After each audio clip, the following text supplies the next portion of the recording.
السلام عليكم، نهاركم سعيد. غادي نسمعكم واحد النكتة باش نسريو على نفسكم شوية من النكد والهم.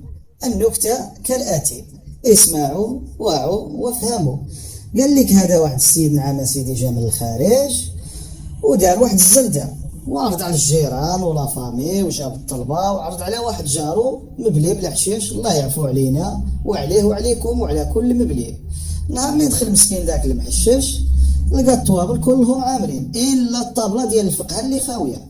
مشى مسكين جلس في وسطهم، ووقت العشاء حطوا ليهم العشاء وحطوا ليهم العام سيدي واحد الطبسيط عامر باللحم والبرقوق والزيتون، ومن حسن حد المحشش اللحم جا جيهته والشحمه جات قدام الفقيه، والفقيه بقى فيه الحال وسمع وشوف الخطه اللي غادي يدير الفقيه المحشش باش يدور التبصير اللي عنده.